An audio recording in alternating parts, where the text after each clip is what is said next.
Hi guys, thank you for joining me today. I am so excited to bring this video to you. This is a project that I had never done before today, and so I've been playing around today and it worked out really nicely. So I want to show you from start to finish how I made these earrings. Now first of all, you're going to start with a wood earring blank. You might be able to get your Cricut maker to cut basswood or balsa wood. I tried when I first got my maker and I was really very unsuccessful. I cut my own wood blanks on a Glowforge laser cutter, but I'll link below. There are so many super affordable blank earrings on Amazon. I noticed one today. You got 60 wood blanks plus some hardware for $11.99. And there were 3 shapes of wood blanks and they were all really cute shapes. So this is very affordable to anyone that wants to do this. Then you'll also need some type of paper. This is just old scrapbook paper that I had, and so I used some of it. On the sides of these earrings I actually used some paint. I put it on the sides and the backs. On the other earrings I used this dark walnut wood stain, and that's what I'll be doing on the one I'll show you. And the rest of these things, I'll show you what they are as we move along. Now the first thing that we're going to do is we're going to go ahead and get some stain on this wood blank so that it can be drying. And I know I don't have my glove on all the way. I turned it inside out when I took it off and now I can't get it back on. But all I need to be able to do is grip my little piece of a t-shirt. So I think it's less messy if you do the sides first. Then I like to get close to the hole, and then I can hold the earring with this little pin and finish it up. Then you can just flip it over. Again, get what's close to the hole, and then finish up the rest of your wood blank. And then you're just going to let this dry. And by the time we cut out the paper that we need, this will be dry to the touch and we'll be ready to move forward with it. So at this time, I'll go ahead and turn the camera to my computer so that you can see what I did in Design Space. So here's my project from earlier. When I cut my round wood blanks, I cut them at 1.5 inches. Now when you use a laser cutter, it burns a little bit off, so they're really a little bit smaller than 1.5 inches. And so this circle here is 1.44 inches. It'll be slightly smaller than my wood circle, and that's really what I want. So I'm going to go ahead and click Make It. The only layer that I need to cut is this layer here, and I actually need to move this over so that it's placed where I have paper on my cutting mat. And it's just about right there. That should be fine. Then click Continue. Now I had never cut just scrapbook paper on my maker, and so the first thing I tried was heavy pattern paper, and that just ripped it up. Then I tried copy paper, and it made 2 cuts.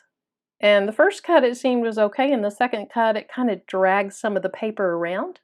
And so then the third time was the charm, and what I used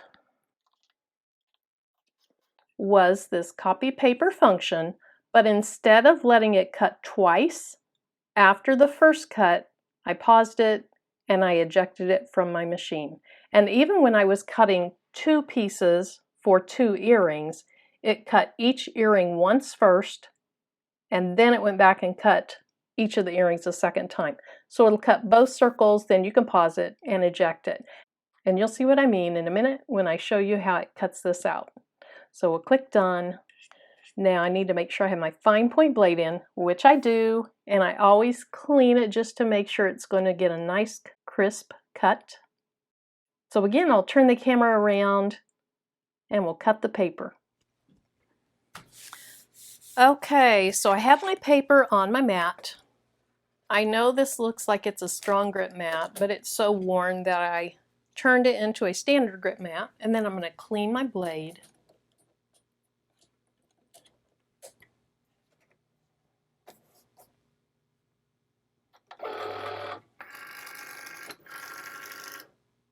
Now, just like I said, once it cuts one circle, it will pause and it'll want to cut again, but when it pauses, I'm going to hit the pause on my machine and then I'll eject it.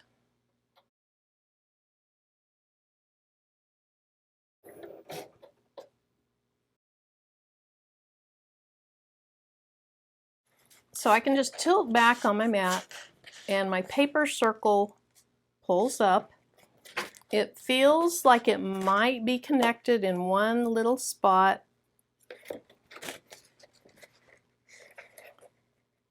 I think it is, so let me go ahead and take the whole piece of paper off. I have found that on circles, that is not uncommon. I think where it starts and finishes just doesn't end up quite exactly back together.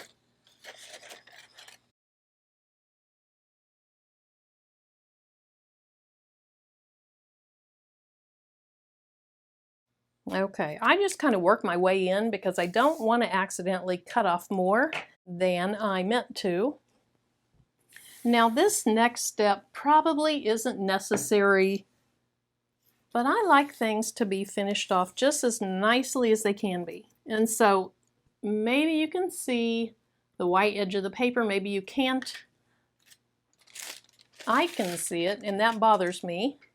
And so I'm going to take this Q-tip, and then I have some old brown pigment ink, and it looks terrible. Don't judge me on this. It looks awful. It's all torn up, but I keep it for things like this. So just roll some on my Q-tip, and then trying to be very careful. Let me cut that off a little bit better. Trying to be careful that you don't get a lot on the front. It's going to seep in a little bit, but it's up against this dark brown. So you're not going to notice it. It's going to look like it was meant to be that way. But I'm just going to go around the edge with my brown stamping die, or my pigment ink, so that these edges will just blend in with my wood earring.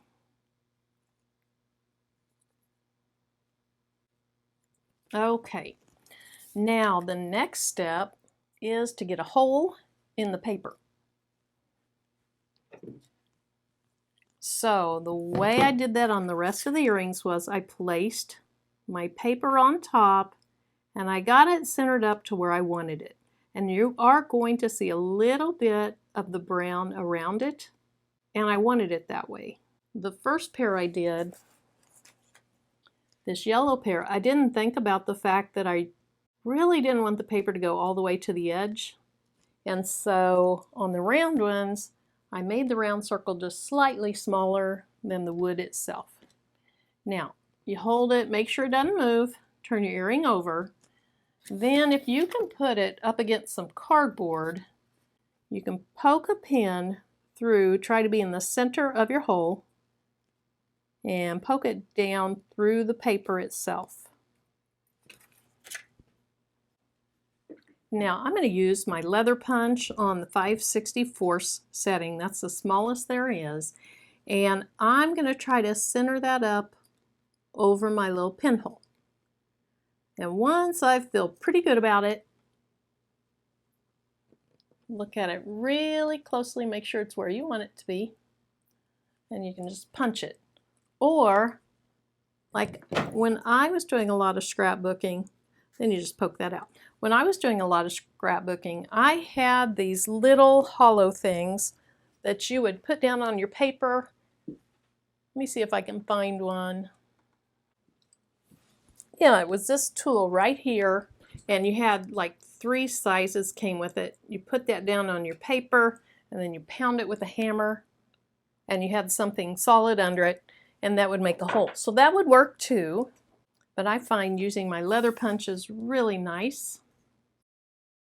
Now the next step is to adhere your paper to your wood, and I'm just going to use this matte Mod Podge.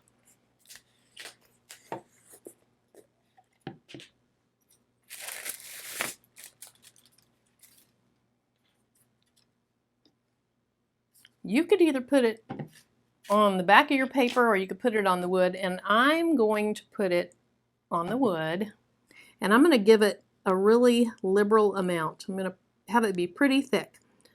And you might be worried about, well, what about the brush strokes or the big lumps showing through? I'll show you my little trick. I'm sure other people do this. I didn't see other people doing it, but I'm sure they do. Anyway, apply a liberal amount, and then before it gets very dry, well, it looks like I'm missing a little bit right there. Okay. Before it gets very dry, you want to put your piece of paper on top, and you'll have a little bit of time to move it around. Not a whole lot, but a little bit. Okay, I like where that is, so I'm going to wipe off the excess, and then I'm going to use a piece of wax paper, put that over the top, and then from the center, I'm just going to really press down and press out. I want that Mod Podge to adhere up into the paper so that I don't later develop any air pockets. That also will help if you had lumpy Mod Podge in there. This will help get it all smoothed out nicely. Okay, that looks really good. Now I want to give the top a few minutes to somewhat dry and get set. And so I'll go ahead and turn it over. You don't necessarily have to finish the backs. I just want to protect the stain finish. I don't think it's going to get bumped around a whole lot on my head or on my ear, but I just think it's a nice touch to finish them off. And then get the sides. Here in a minute we'll pick it up and we'll get off any excess from the sides. Then what you can do, if you have a little pin or a toothpick, you can put it in the hole so that your earring doesn't slide. Then you can finish this other side. Smooth it out really nicely, and then I want to get a little Mod Podge on the sides down at the bottom. Okay, now I can see I have Mod Podge that's built up inside the little hole. So I want to go ahead and pick that up and run it down on the pin so that I can get that excess off. And then go around the edges. And before it starts getting tacky or dry, wipe off any excess buildup. Then lastly, it's still wet on the back, so I don't want to lay it down. If you had a little bit come through the hole, it'd probably dry down fine, but I like to rub it off just so that I don't have lumps right there. Okay, so I'm just going to put it on top of that, let that dry just for a couple of minutes. You know Mod Podge dries so quickly. Now while we're letting that dry, one thing that you can do, and I've seen some people do, is use a sanding block and lightly sand the edges of their earring blank. In my case, I felt like they were perfectly smooth without it, and I really didn't need to do that. But that is a step that some people do. Okay, the back of my earring felt plenty dry, so I'm going to go ahead and turn it over and put a nice coat of Mod Podge on the front. I have a little bit bigger brush, and it's soft bristles. I think that you tend to get less brush strokes in things when you use softer bristles.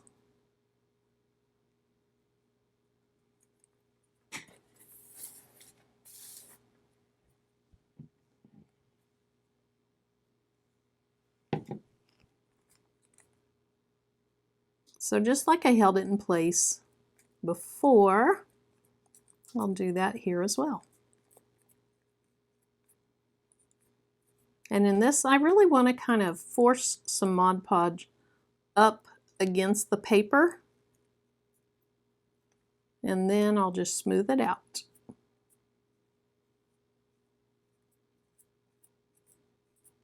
Now those sides are likely to have a decent amount of buildup, so be sure and check those after Mod Podging the front or the backs.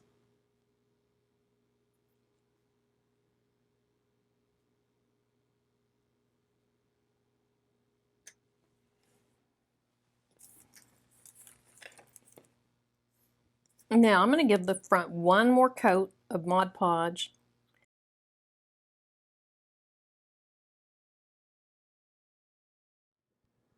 Now I usually like to try to have my fish hook directly on my earring so that it doesn't move around too much, but wood earrings are thicker and I just haven't found that I could do that. So you have two options. You can either use 2 jump rings to have them hang the right way, or you can use 1 jump ring, but then you have to twist this loop sideways.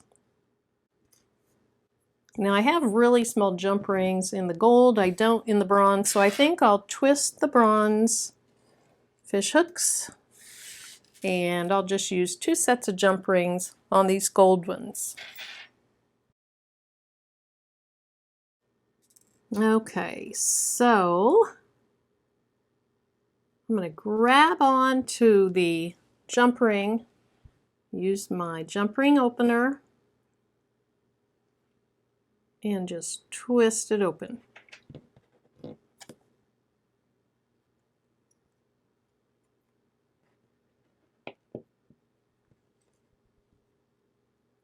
Then I'm going to go ahead and just place 1 small jump ring on there.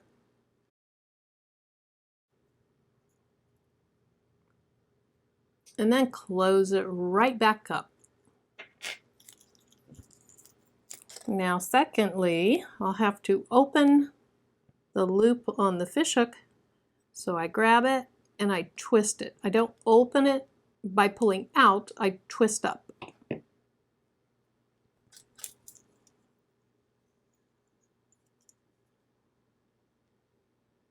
Now when I put 2 jump rings on, I sometimes get confused, but I think I have it the right way.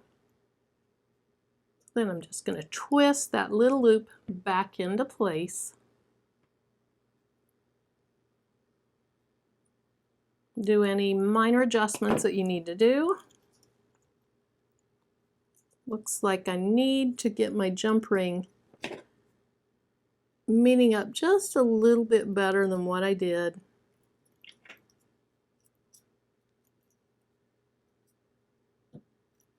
Okay, now I have a little gap in my jump ring, so I'm just going to very, very gently push it together. Okay, so there's one of the gold ones.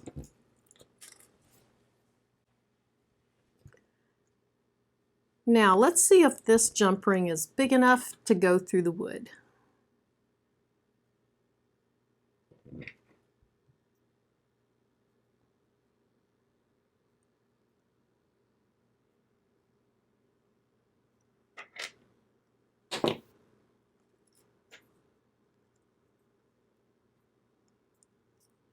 Oh, I think that'll be perfect. Okay, now before I close it up, I'm going to get the fish hook ready. So right now the loop is straight this way, and the jump ring will also be straight. So for your earring to hang straight, you're either going to have to use a second jump ring, or what I like to do is grab onto the little loop and twist your earring a quarter of the way around, and then close that up a little bit. Now when you put it on there,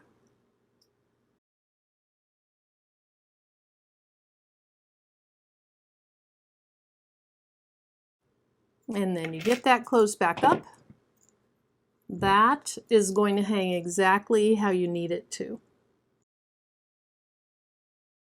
So I'll finish these up and I'll show you a picture at the end. Thanks so much for sticking around to the end. I hope you have a great day. I'm Marilyn. Bye-bye.